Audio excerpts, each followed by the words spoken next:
Berlioz the Bear by Jan Brett.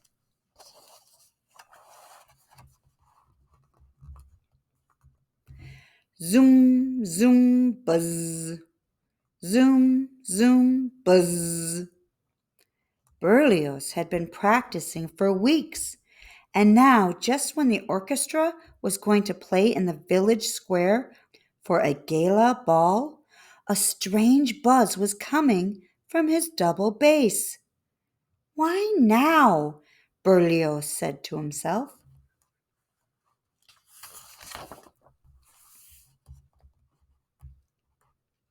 The musicians arrived with their instruments. As Berlioz watched them climb aboard the bandwagon, all he could think about was his buzzing bass. What if his bass buzzed during the ball? What if the dancers stopped dancing and laughed at him? Zum, zum, buzz, zum, zum, buzz, he imagined.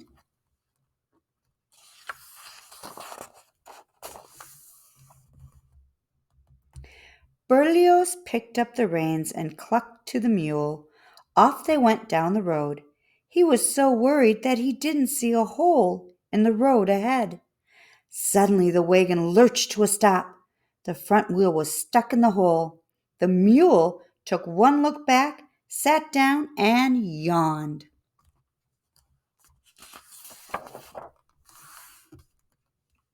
"Oh dear," said Berlioz, as he tried to get the mule to stand up and pull the bandwagon out of the hole. "What can we do? We'll be late for the ball." "I'll help you," said a rooster who was passing by on his way to the ball. "I'll just tug on the rope and pull you out," he bragged. The rooster pulled and pulled, but the mule stayed put.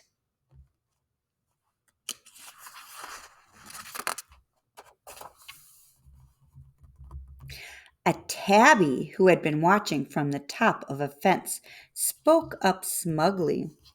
"That isn't a job for a featherweight," he purred. "I'll do it for you." And he took hold of the rope and pulled, but the mule wouldn't move.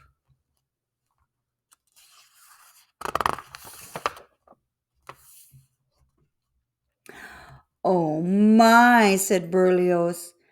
"At this rate, we'll never get to the ball on time. Everybody, put on your concert tailcoats so we'll be ready to start as soon as we get there."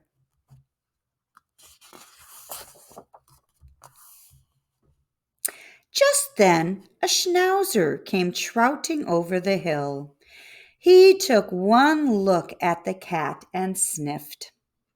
"A furball like you can't pull a bandwagon.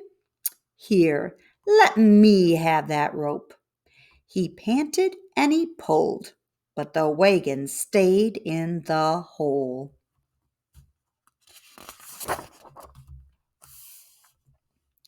Berlioz handed out the music. "Everyone, take out your instruments. We'll start tuning up here." Along came a prancing billy goat. He looked at the schnauzer and snorted. "Move over, Squirt, and let me do it. I'll have this wagon out in no time." The billy goat strained forward, but to his surprise, he got nowhere.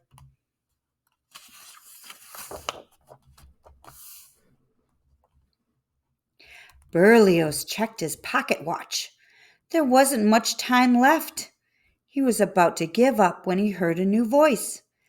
"Allow me," said a plow horse coming across the field. "This will be easy. I spend my days pulling."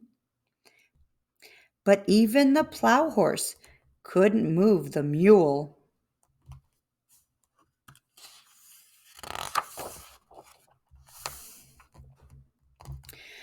Berlioz tugged at his ears. It was almost time for the ball to begin. He looked around and saw a large ox lumbering toward them. "Everyone, tune up!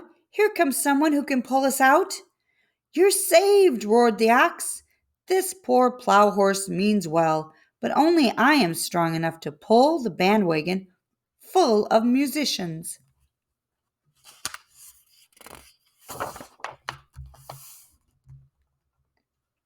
He twisted the rope around his horns and gave a mighty tug.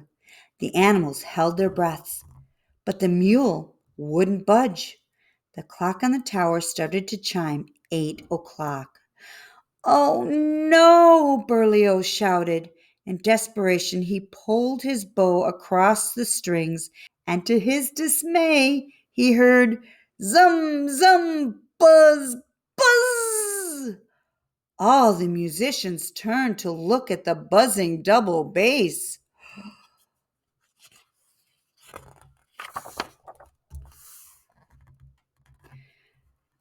Out of the bass shot a very angry bee. It had been disturbed once too often, and the first thing it saw as it flew out of the bass was the hindquarters of the mule.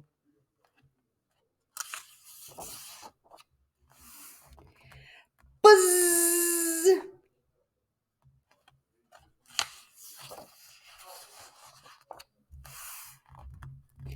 With one giant sting, the bee made the mule jump to his feet and pull the bandwagon of musicians out of the hole, down the road, and into the village square before the bells had stopped chiming.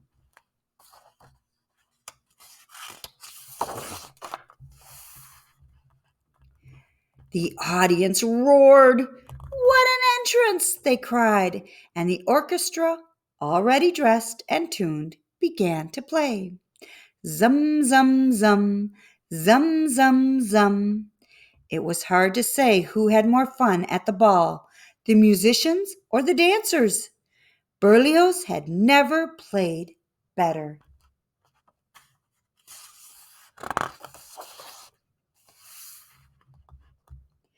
"Encore, Berlioz, encore!" Berlioz came forward. "Thank you all. And this evening, I would like to dedicate our encore to the buzzing bee."